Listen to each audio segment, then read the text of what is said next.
Hello everyone, आज story with किरण में मैं एक प्यारी सी कहानी लेकर के आपके सामने आई हूँ। सौतेली माँ। दोस्तों, कहानी शुरू करने से पहले अगर अब तक आपने मेरे चैनल को सब्सक्राइब नहीं किया है तो प्लीज़ सब्सक्राइब करके बगल का बेल आइकन ज़रूर प्रेस कर दें ताकि मेरी नई नई कहानियों का नोटिफिकेशन आप तक आसानी से पहुँचती रहे। और कहानी पसंद आए तो अपने फ्रेंड और फैमिली में शेयर करना भी बिल्कुल ना भूलें। तो चलिए हम कहानी शुरू करते हैं। सौतेली माँ। जनवरी का महीना था। वर्षा अपने बालों को सुखा रही थी। धूप भी अपनी मंद तपन पर उदास थी, पर वर्षा बहुत खुश थी। अम्मा और बाबूजी दी को लाने गए थे। फरवरी में वर्षा की शादी जो थी। सूरज वर्षा के मंगेतर पेशे से डॉक्टर थे, शांत एवं शिष्ट। वर्षा उन्हें पहली नज़र में पसंद आ गई थी। बड़ी दी तो अम्मा की लाडली थी, सो अम्मा उन्हें लाने स्वयं उनके ससुराल गईं। बड़ी दी की 3 लड़कियां थीं। सबसे बड़ी 6 साल की और सबसे छोटी 2 साल की। फ़ोन की घंटी सुन सूरज की यादों में खोई वर्षा की तंद्रा टूटी। वह लपक कर फ़ोन उठाने गई। दूसरी ओर से बाबूजी के रोने की आवाज़ आई।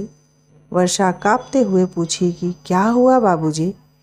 बाबूजी, तेरी दीदी नहीं रही बेटा। चारों ओर सन्नाटा छा गया। खुशी में डूबा घर मातम में डूब गया। अम्मा तीनों बच्चों के साथ वापस आए। जीजाजी नहीं आए।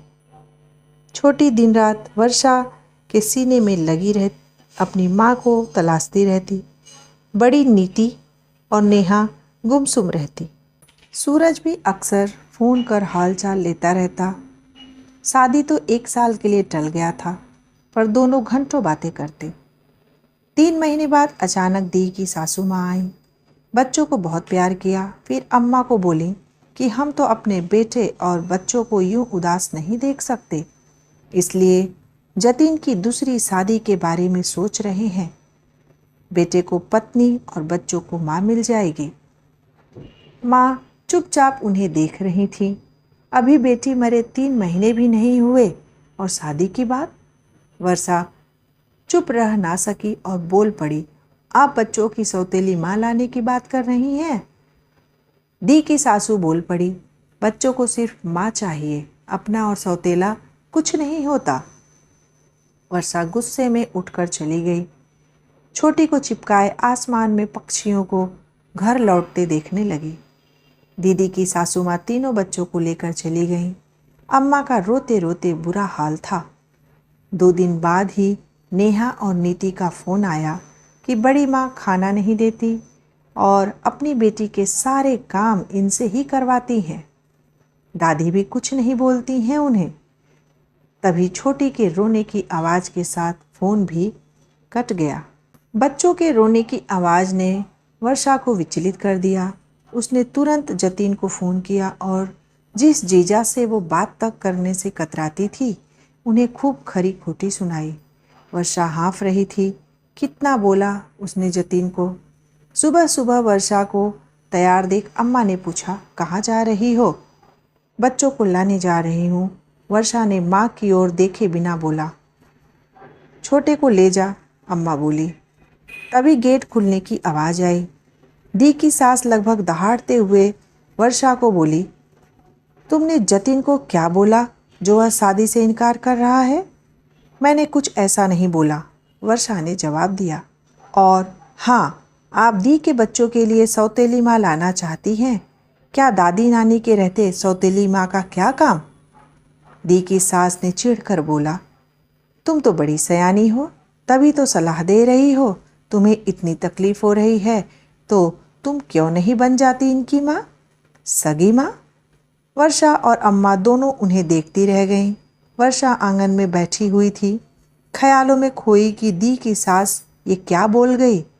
उन्हें तो यह पता है कि सूरज से मेरी शादी तय है और दी के बच्चों की माँ बनना मतलब नहीं नहीं नहीं, हरगिज नहीं। मैं सूरज की हूँ, उन्होंने कितनी आसानी से भूल दिया। कुछ दिन ऐसे ही बीत गए।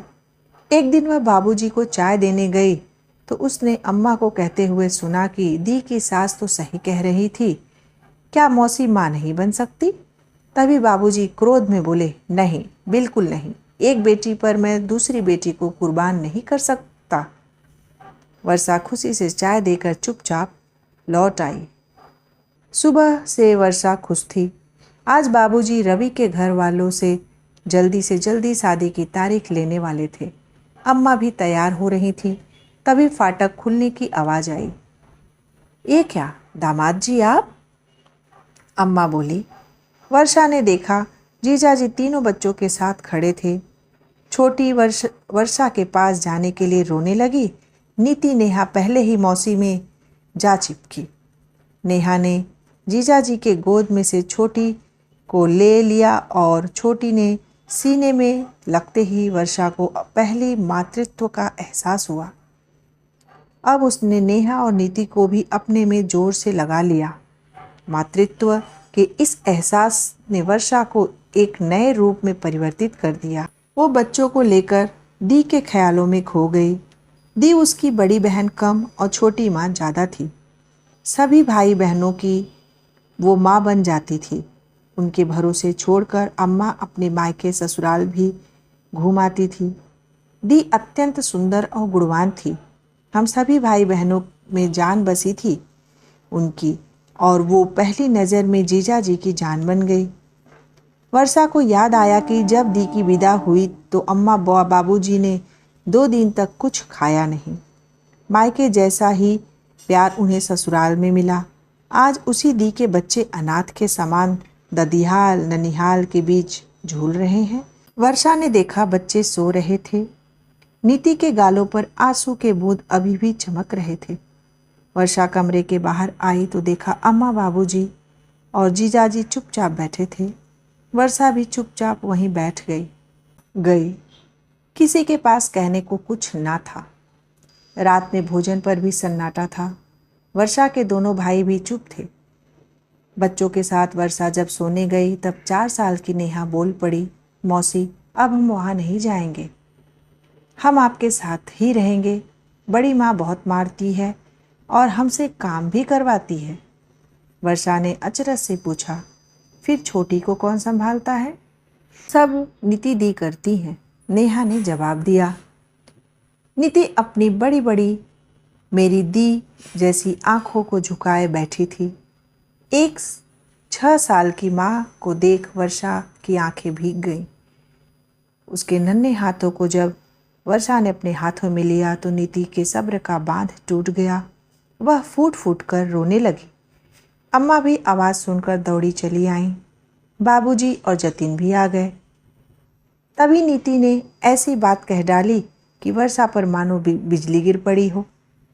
वह वर्षा से लिपट कर बोली, आप बन जाओ हमारी माँ, हम लोग आपके बिना वहाँ नहीं जाएंगे। पापा नानू, आप प्लीज़ मौसी को हमारी माँ बना दो ना। वर्षा मानो आसमान से नीचे गिर गई। तभी जतीन ने बात संभाली और बोले कि बेटा, मौसी भी माँ ही होती है, आप इन्हें ही माँ समझो, कोई बात नहीं, और अब जल्दी से सो जाओ। सभी सो गए, पर वर्षा की आंखों में नींद कहाँ। सूरज के साथ बिताए पल एक एक कर उसकी आंखों में घूम रहे थे। एक ओर सूरज और दूसरी ओर यह 6 साल की माँ जो 3-4 महीने में माँ बनकर जी रही है। वर्षा खुद को छोटा महसूस कर रही थी।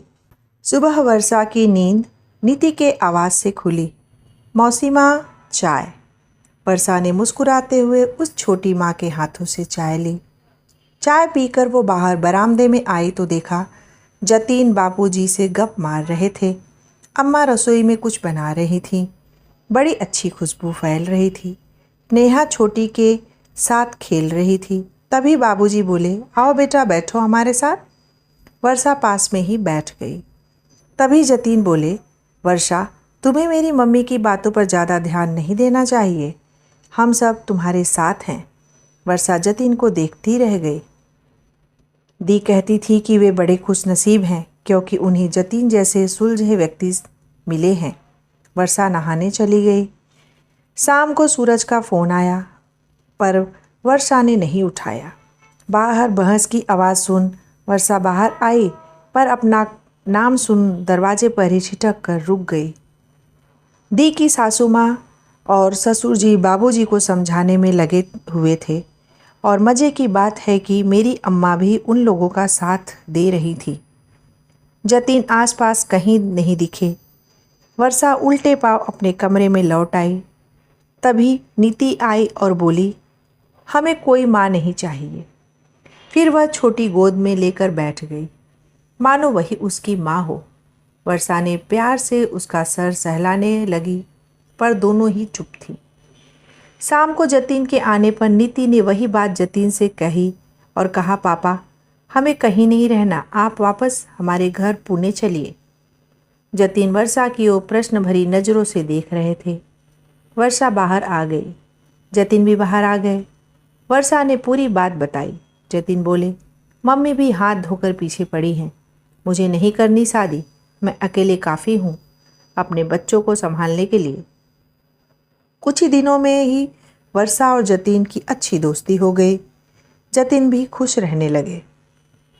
3 दिन बाद जब जतिन पुणे लौटने लगे तो नीति भी जाने लगी, जिद भी करने लगी, कहने लगी। तब जतिन बोले, बेटा आपकी मौसी माँ की शादी है ना, आप चली जाओगी तो कौन संभालेगा। नीति मान गई और जतिन लौट गए। वर्षा का पूरा समय बच्चों के साथ बीतने लगा। तभी धीरे धीरे वह पूरी तरह से उनकी माँ बन गई। उनके हर काम पर वह स्वयं करती। सूरज से बात किए हुए कई दिन बीत गए थे। वर्षा अपनी ही उलझनों में उलझी रहती थी। दीपावली का दिन था, बच्चे भी यहीं थे। सुबह से छोटी को चिपकाए वर्षा घर के कामों में व्यस्त थी। आज छोटी उसे छोड़ ही नहीं रही थी। तभी जतिन का अपने मम्मी पापा के साथ आगमन हुआ। बच्चे पापा और दादी से लिपट गए। दी की सासू माँ फिर जीजा जी के लिए नए रिश्ते लेकर हाजिर थीं। जतिन भौचक्के होकर अपनी मम्मी को देख रहे थे। वर्षा फिर दी की सास को वही बात कही। इस बार जतिन और उसके पापा के सामने बोल पड़ी, मैं नहीं आने दूंगी उनकी सौतेली माँ। यह बोलकर वर्षा वहाँ से चली गई। वर्षा अपने कमरे में गुस्से से भरी हुई बैठी थी। तभी जतिन आए और पास में बैठ गए। इधर कुछ दिनों में उनके बीच बच्चों को लेकर काफ़ी बातचीत हो जाया करती थी। तभी जतिन बोले, वर्षा तुम्हें लगता होगा कि मैं शादी करना चाहता हूँ, पर ऐसा बिल्कुल नहीं है। मैं तुम्हारी दी की जगह किसी और को नहीं दे सकता। वर्षा चुप बैठी रही और जतिन वहाँ से चले गए। थोड़ी देर बाद दी की सास अंदर आई और वर्षा को बोली, वर्षा बेटा मैं बच्चों की दुश्मन थोड़ी ही हूँ। नीति को मैंने माँ बनते देखा है। एक 6 साल की बच्ची अपना बचपन खो रही है। बड़ी क्या जुल्म करती है, मैंने देखकर भी अनदेखा कर दिया है। पर अब और नहीं, अपनी माँ आएगी वही संभालेगी इन्हें। मैं भी कितने दिन रहूँगी। वर्षा तब से चुप थी पर अब बोल पड़ी, आंटी जी लेकिन वह होगी तो सौतेली माँ। आप समझ नहीं रही हैं, ऐसा ना हो कि बच्चों को और बड़ी तकलीफ में हम ढकेल दें। तभी अचानक दी की सासू माँ अपने दोनों हाथों से आंचल फैलाकर बोली, तू बन जा इन बच्चों की माँ। बच्चों को सगी माँ मिल जाएगी। बेटा मौसी तो माँ से बढ़कर होती है। वर्षा झट से पीछे हो गई और बोली, आंटी मैं किसी और की मंगेतर हूँ। ये आप क्या बोल रही हैं। सुमन दी यानी कि सासू माँ, दी की सासू माँ बोली, बेटा शादी तो नहीं हुई। मेरा जतिन भी लाखों करोड़ों में एक है। तुम्हारी दीदी को कभी कोई दुख नहीं दिया। इतना बोलकर सुमन जी कमरे से चली गई। वर्षा सिर पकड़कर बैठ गई। एक तरफ सूरज के लिए प्यार भरे वादे और दूसरी ओर सभी भाई बहन को असीम प्यार करने वाली दी के मासूम बच्चे। जब वर्षा बाहर आई तो सभी लोग जा चुके थे। अम्मा रसोई में बच्चों की मनपसंद खीर बना रही थी। वर्षा छोटी को गोद में लिए बाबूजी के पास बैठी थी। बाबूजी समझ गए थे कि वर्षा कुछ बात करना चाहती है पर कह नहीं पा रही। तभी बाबूजी ने मौन भंग करते हुए कहा, बेटा, तू जो चाहोगी वही होगा, मैं हमेशा तेरे साथ हूँ। वर्षा ने राहत की सांस ली। पूरी रात वर्षा सो नहीं पाई। सुबह नहा धोकर वर्षा बाबूजी अम्मा के पास आकर बैठ गई।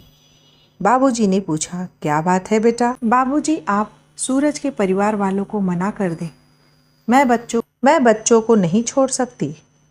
अम्मा बाबूजी आश्चर्य से वर्षा को देख रहे थे। इस उम्र में ऐसी मातृत्व की भावना, वह समझ नहीं रही कि उसे सूरज को छोड़ना होगा और जतीन की पत्नी भी बनना होगा। बाबूजी बोले, बेटा, ये बहुत बड़ा निर्णय है, तू सब सोच समझ कर बोला। महीनों से सोच रही हूँ, अब जाके तो समझ आया, तभी तो बोल रही हूँ। तब नीति, नेहा दोनों आकर वर्षा में लिपट गई। वर्षा ने निर्णय तो ले लिया, पर सूरज को क्या कहेगी, कैसे उसे समझाएगी कि उसने क्यों यह निर्णय लिया। नेहा नीति तो वर्षा को छोड़ ही नहीं रही थी। छोटी के समझ में कुछ नहीं आ रहा था। वह तो वर्षा को ही माँ बोलती थी। वर्षा की फ़ोन की घंटी से तंद्रा भंग हुई। देखा तो जीजा जी का फ़ोन था।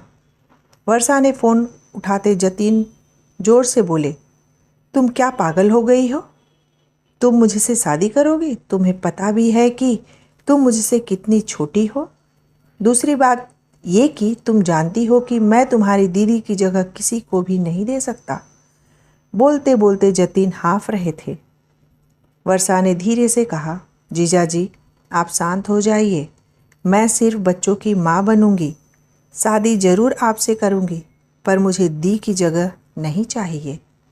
जतीन बोले, वर्षा, तुम ऐसे अपनी ज़िंदगी नहीं बर्बाद कर सकती। सूरज के बारे में सोचा है? क्या जवाब दोगी? मैंने सब सोचकर निर्णय लिया है, वर्षा ने जवाब दिया। आज वर्षा दुल्हन बनकर सेज बैठी थी। तभी जतीन आए। उनके साथ तीनों बच्चे थे। वर्षा तो पहले ही माँ बन चुकी थी। जतीन वहीं सोफे पर सो गए और बच्चे अपनी माँ के साथ। वर्षा कभी कभी अकेले सूरज को याद किया करती। ना सूरज ने कभी फ़ोन किया, ना ही वर्षा ने। नेहा, नीति और छोटी को ले वर्षा पुणे चली आई। इनने पुरानी कॉलोनी छोड़ दिए, नए सोसाइटी में आ गए थे। वो नहीं चाहते थे कि वर्षा और बच्चे लोगों के सवालों का जवाब दें। वर्षा भी पूरी लगन से बच्चों को पाल रही थी। अब छोटी भी 8 बरस की हो गई थी। एक दिन वह दौड़कर वर्षा के पास आई और माँ, क्या आप मेरी सौतेली माँ हो? वर्षा ने प्यार से पूछा।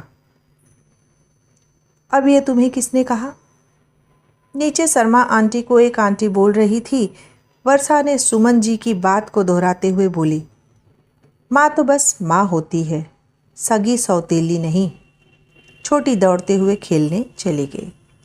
शाम को जतीन आए तो वर्षा को बहुत उदास देखा। वर्षा को उन्होंने सूरज से अलग होने के बाद भी इतना दुखी नहीं देखा। जतीन ने उदासी का कारण पूछा तो वर्षा ने हंसकर काट टाल दी। आज रात वर्षा की आंखों में नींद नहीं थी। 6 साल बीत गए। इतना सब कुछ करने के बाद भी समाज ने आखिर उसे बना ही दिया सौतेली माँ। पर वह ऐसा होने नहीं देगी। इतना प्यार देगी कि बच्चे उसे कभी इस नाम से नहीं पुकारेंगे। सुबह बच्चों को स्कूल भेजने के बाद वर्षा बिग बाजार गई। कैसी हो वर्षा? अपना नाम सुन वर्षा तेजी से मुड़ी। सामने सूरज खड़े थे। वर्षा की आंखें नम हो गई। धीरे से कहा, अच्छी हूँ, आप कैसे हैं? मैं भी अच्छा हूँ, सूरज ने कहा। तभी एक औरत आई। सूरज ने कहा, मीट माय वाइफ श्रुति। और श्रुति यही है वर्षा। श्रुति ने वर्षा से कहा, रवि आपकी बहुत तारीफ करते हैं। श्रुति ने वर्षा से कहा, सूरज आपकी बहुत तारीफ करते हैं, हमेशा कहते हैं कि आप एक अद्भुत महिला हैं।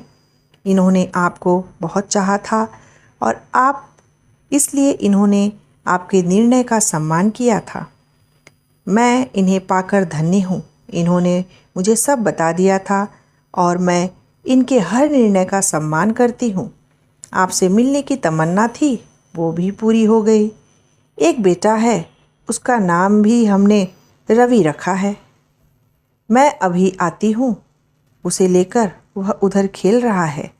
यह कहकर श्रुति चली गई। तुम खुश हो ना? सूरज ने पूछा। वर्षा हाँ में सिर हिलाया। उसका गला दुख रहा था, आंसुओं को रोक रखा था। बच्चों के आने का बहाना कर वह वहाँ से चली गई। वर्षा घर आकर बहुत रोई। रवि तो अपनी जिंदगी में सूरज तो अपनी जिंदगी में काफ़ी आगे बढ़ गए, ऐसा सोचकर वर्षा फिर से रो पड़ी। शाम को जतीन आए तो वर्षा ने उन्हें पूरी कहानी बता दी। जतीन प्यार से उसका हाथ अपने हाथ में लेकर बोले कि यह निर्णय तो तुम्हारा था। सूरज ने तुम्हारे निर्णय में तुम्हारा साथ दिया। जतीन की बातों ने वर्षा को पल भर में सुकून दे दिया। वह पुनः अपनी दिनचर्या में व्यस्त हो गई। वह हमेशा सूरज की तुलना में जतीन को ऊपर पाती। दी कितनी खुश नसीब थी जो उन्हें जतीन जैसे सुलझे व्यक्ति मिले थे। दिन महीने साल गुजर रहे थे। एक दिन जतीन दफ्तर से आए तो उन्हें बहुत तेजी बुखार था। बिटिया बड़ी परेशान हो गई। नीति ने बोला, मम्मी आज आप पापा के पास ही रहो, उन्हें आपकी ज़रूरत है। वर्षा पूरी रात उनके सिरहाने बैठी रही। रात लगभग 3 बजे जतीन की बेहोशी टूटी तो उन्होंने देखा कि वर्षा उनके सिरहाने बैठी सो रही है। उन्होंने थोड़ा सरक कर वर्षा को अपने पास लिटा लिया। सुबह जब वर्षा की नींद खुली तो नीति चाय लेकर खड़ी थी। जतीन अभी सो ही रहे थे। वर्षा झटपट उठ बैठी। नीति भी पास में बैठ माँ के साथ चाय पीने लगी। दोनों माँ बेटी चुप थीं। तभी नीति ने बोला, मम्मी अब तो आप खुद को सजा देना बंद करो, आप पापा के साथ ही रहिए। वर्षा ने कहा, तुम सबकी मैं माँ हूँ, पर यह ज़रूरी नहीं कि मैं किसी की पत्नी बनकर भी रहूं। नीति अपनी माँ से बेहद प्यार करती थी। वह उनके गले लग गई और बोली, कौन कहता है कि माँ सौतेली होती है? माँ तो बस माँ होती है। चारों ओर सहनाई गूंजी। ढोलक की आवाज़ पर नेहा और छोटी नाच रही थी। बारात आ गई। वर्षा नीति को लेने कमरे में आई। नीति दुल्हन के जोड़े में बला की खूबसूरत लग रही थी। दूल्हा दुल्हन दोनों ही डॉक्टर थे। वर्षा सिर्फ नीति को निहार रही थी। तभी नीति माँ से लिपट गई। नीति ने धीरे से बोला, मम्मी अब तो पापा को अपना लीजिए, वो आपसे बहुत प्यार करते हैं। वर्षा चुपचाप बस बेटी के गले लगी हुई थी। अगले कुछ घंटों में नीति का ब्याह और विदाई भी हो गई। नेहा और छोटी भी माँ के गले लगाकर खूब रोईं।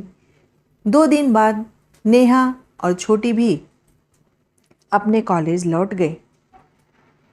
अब घर में रह गए जतीन और वर्षा। तभी जतीन कॉफ़ी लेकर वर्षा के पास आए। वर्षा अपनी बेटियों के याद में रो रही थी। जतीन बोले, वर्षा तुम्हारे साथ ये 20 साल कैसे बीत गए पता नहीं चला। तुमने जो बच्चों के लिए किया शायद इनकी सगी माँ भी नहीं करती।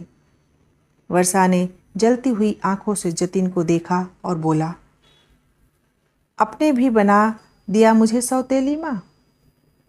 जतीन ने जोर से वर्षा को अपने सीने से लगा लिया और बोला, नहीं, तुम उनकी सिर्फ उनकी माँ हो और आज एक पिता अपने बच्चों की माँ को पत्नी होने का संपूर्ण अधिकार देता है। क्या तुम मुझे अपना पति मानोगी? तुमने अपने जीवन के 20 साल हमारे बच्चों को दिए। क्या आगे का सफ़र तुम मेरी पत्नी बनकर तय करोगी? वर्षा ने रोते हुए हाँ में सिर हिलाया और जतीन को पकड़कर खूब रोई। तो दोस्तों, ये सौतेली माँ कहानी, प्यारी सी कहानी आपको कैसी लगी? अपना फीडबैक कमेंट बॉक्स में लिख करके ज़रूर दीजिए और कहानी पसंद आई हो तो अपने फैमिली और फ्रेंड में शेयर कर दीजिए। चैनल को सब्सक्राइब नहीं किए हैं तो फटाफट सब्सक्राइब करके बगल का बेल आइकन भी प्रेस कर दीजिए ताकि मेरे नई नई कहानियों का नोटिफिकेशन आप तक बड़े ही आसानी से और सबसे पहले पहुंच सके। तो दोस्तों, फिर से मैं एक ऐसी ही प्यारी सी कहानी के साथ आपसे मिलूंगी।